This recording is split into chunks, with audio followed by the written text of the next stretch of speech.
Caros amigos, estamos iniciando mais um quadro, A Vida em Pauta. Agora falaremos um pouquinho do Consolador prometido por Jesus. Jesus, numa das suas últimas conversas com seus discípulos, sabendo que partiria, disse a estes: Vou-me, mas rogarei ao Pai, e Ele vos enviará um outro Consolador, o Espírito de verdade, que ficará convosco para sempre, o Espírito Santo, para vos relembrar o que eu tenho dito e para vos esclarecer todas as coisas. Vamos refletir um pouquinho nessa passagem. Jesus sabia que partiria, porque sabia da sua programação, da sua estada aqui, qual seria a sua programação, e no término da sua passagem entre nós, ele resolve orientar os seus discípulos. Vou-me, mas rogarei ao Pai um outro Consolador, e Ele vos enviará. E Ele vos enviará em meu nome. Tal era a relação de Jesus com o Pai, tal a proximidade de Jesus com o Pai, que ele não teve dúvida, e Ele vos enviará um outro Consolador. Tanto que o Cristo nos diz: eu e meu Pai somos um. Tal a proximidade do Cristo com o Criador, tal o seu desenvolvimento. Tanto que nós interpretamos mais tarde que Jesus seria também uma divindade. Tal é a sua desenvoltura, o seu desenvolvimento, que não há nenhum problema em assim considerarmos. Mas não podemos considerar que Jesus seja o próprio Deus, porque Deus é Deus e é indivisível. Mas ele promete um outro Consolador. Vamos pensar um pouquinho por que um outro Consolador. Porque ele próprio fora um Consolador. Ao nos trazer os ensinamentos, nos falar de um Pai de amor, de um Pai generoso, de um Pai que não pune e não castiga, mas um Pai que educa, Jesus está nos trazendo um grande consolo. Porque até então nós tínhamos a ideia de um Pai, de um Deus todo-poderoso, soberano, de filhos privilegiados, sectarista, rancoroso, temperamental, e Jesus nos fala de um Pai amoroso e bom. Portanto, só aí já nos traz o consolo. Já nos traz o consolo também nos dizendo que nenhuma das suas ovelhas se perderia, porque nós estamos num mundo de dificuldades, que depois a doutrina espírita vem nos falar que é um mundo de provas e expiações. Diante das nossas dificuldades, ele nos traz a esperança: nenhuma das minhas ovelhas se perderá. Então, para que mais consolador do que um ensinamento deste, mais esperançoso, nos trazer alento diante das nossas aflições, diante das nossas dificuldades, dos nossos sofrimentos, das injustiças, aparentes injustiças que vivíamos e que vivemos. Então, o próprio Cristo é Consolador. Então, ele promete um outro Consolador. O Espírito Santo, que ficará convosco para sempre. O Espírito Santo, nós podemos também ter algumas interpretações, e não podemos nem criticar nisso, não há crítica, interpreta como sendo uma entidade. Mas analisando os ensinamentos do Cristo e a doutrina espírita depois, nós percebemos que é uma entidade coletiva. É uma enormidade, uma infinidade de espíritos que auxiliam o Cristo nessa tarefa de conduzir a humanidade como mestre até Deus. E o mestre desceu até nós, utilizando-se de um corpo físico para nos trazer as lições para a eternidade. Mas continua conosco a nos conduzir. E esses espíritos superiores, que alguns chamam de anjos, uns chamam de anjo da guarda, estes são espíritos superiores trabalhadores de Jesus. Esta leva imensa de espíritos iluminados superiores a nós, que nos auxiliam como verdadeiros mestres na tarefa de nos conduzir a Deus, quais filhos pródigos que somos, é o Espírito Santo, que está disponível, está conosco o tempo todo, a nos orientar, a nos intuir, a nos dar bons conselhos, muitas vezes até algumas ideias geniais pensamos que são nossas. Na maioria das vezes são inspirações desses bons espíritos, trabalhadores do Cristo. Portanto, o Espírito Santo que estará conosco até o final dos tempos, se é que podemos usar essa expressão apenas como força de expressão final dos tempos. Mas o objetivo maior do Consolador era relembrar os ensinamentos de Jesus. Pensemos um pouquinho. Se é preciso relembrar, é porque foi esquecido. E Jesus sabia que esqueceríamos os seus ensinamentos. Tal era a sua inteligência, tal era a sua desenvoltura, que ele sabia que faríamos guerra em seu nome. Para que algo mais paradoxal que fazer guerra em nome de Jesus? Para impor o próprio cristianismo, quando Jesus, quando esteve aqui, em momento nenhum impôs, fez o convite. Pega da charrua e segue-me. O convite é para hoje. Mas se não for seguido hoje, poderá ser para amanhã também. Mas ele que apenas convidou e deixou pelo livre-arbítrio de cada um seguir ou não. Mas como nenhuma das suas ovelhas se perderá, um dia teremos que seguir, cedo ou tarde. Quanto mais cedo, melhor.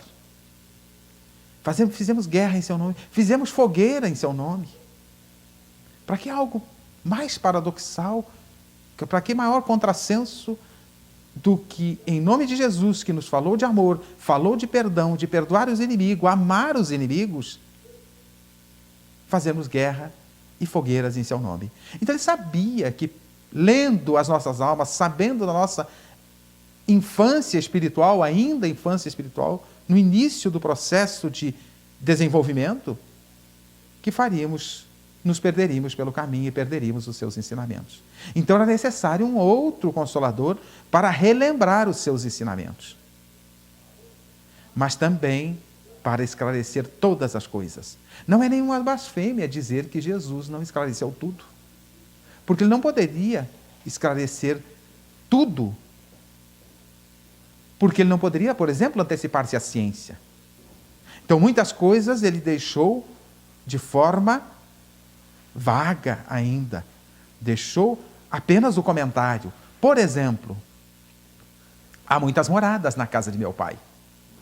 Se fosse o nosso entendimento de um céu, um inferno, a terra, a própria terra, e depois encontramos um tal de purgatório, se fosse apenas esses 4, não seria mais fácil Jesus ter dito que há 4 moradas na casa de meu pai?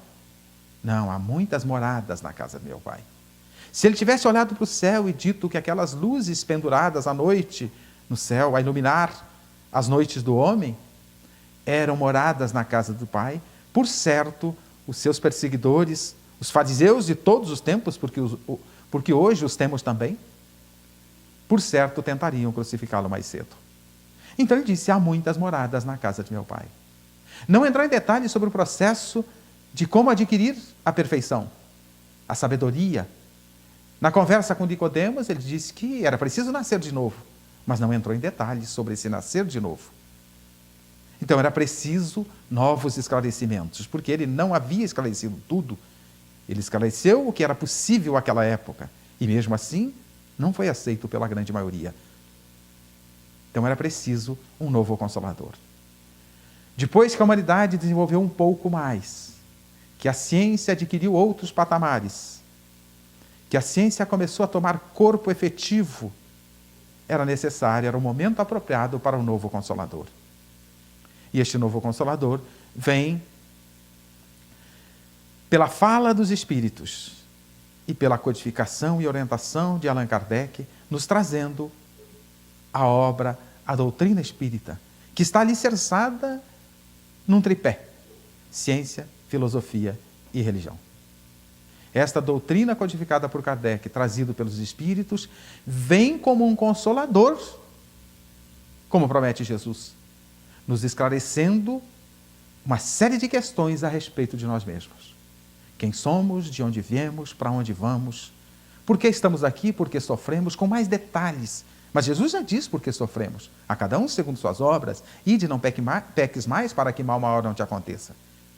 Então ele já nos diz por que sofremos. Mas a doutrina dos Espíritos vem nos trazer detalhes sobre esta questão, principalmente nos mostrando claramente que já somos espíritos de várias romagens. Já passamos muitas vezes por esta terra e trazemos uma bagagem imensa. E nesta bagagem trazemos as nossas qualidades e os nossos defeitos. Em algum momento temos que corrigi-los, temos que recuperar.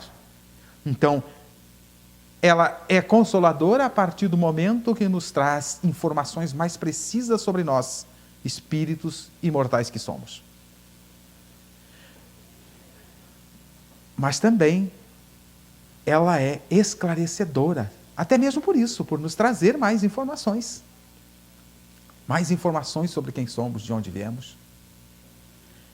Vem nos trazer esclarecimentos sobre as muitas moradas na casa do Pai, sobre a necessidade de retornarmos a esta escola chamada Terra, porque a reencarnação, mesmo que nem todos aceitemos ainda, mas de povos antigos já tinham esse conceito da reencarnação, só não sabiam como era esse processo. A reencarnação é a chave para entendermos a nós mesmos, para entendermos as nossas aflições, para entendermos a justiça de Deus. Através da reencarnação, a justiça de Deus funciona, nos oferecendo novas oportunidades. Sempre o Pai amoroso e bom que é, a nos oferecer novas oportunidades. Mas vem relembrar, além de esclarecer, vamos aprofundar mais um pouquinho este relembrar o que tenho dito. Jesus, quando nos trouxe o Evangelho de forma simples. O estudo e as reflexões sobre o Evangelho, à época do Cristo e até os 3 primeiros séculos posteriores a ele, era tratado com simplicidade, no ambiente de um lar, tratado entre irmãos como irmãos, estudado sem dogmatismo, sem hierarquia, sem rituais. Mas lá pelo 4º século em diante, nós perdemos esses ensinamentos de Jesus, perdemos a sua simplicidade, colocamos hierarquias, colocamos dogmas, colocamos rituais nos seus ensinamentos. Se foi bom e se foi ruim para divulgar, para propagar seus ensinamentos, não nos cabe este juízo cabe a Deus, cabe a Jesus.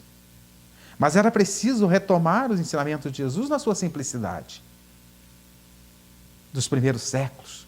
Quando olhamos uma obra como Jesus no Lar, de Neio Lúcio, espírito trazido pelas mãos abençoadas de Chico Xavier, nós vemos a beleza do estudo do Evangelho que Jesus conduzia, principalmente no lar de Simão Pedro.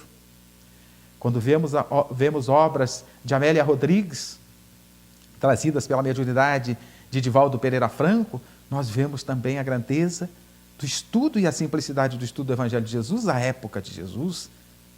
Mas como estes ensinamentos se perderam, era necessário retomar os seus ensinamentos. Vos relembrar o que tenho dito. A doutrina dos Espíritos vem trazer essa proposta de estudarmos o Evangelho na sua essência, sem hierarquia religiosa, sem dogmatismo, sem profissionalismo religioso, trazer na simplicidade. Como irmãos o fazem dentro de um lar. Os irmãos mais velhos, mais preparados, auxiliam a educação dos irmãos mais novos. A proposta do Evangelho, assim o fazia Jesus como irmão mais velho, o mestre, modelo e guia, ele ensinava a seus irmãos mais novos no Evangelho que ele mesmo vem nos trazer e nos ensinar e exemplificar. Então a doutrina dos Espíritos vem nos trazer essa proposta de reviver o Evangelho de Jesus na sua simplicidade, trazendo este ensinamento de Jesus como um ambiente familiar. E é desta forma que os nossos estudos nas casas espíritas, que são consequência deste Consolador, trazido pelas mãos de Kardec, que nos codifica, e comemoramos recentemente, a 3 de outubro de 2013, 209 anos, deste que foi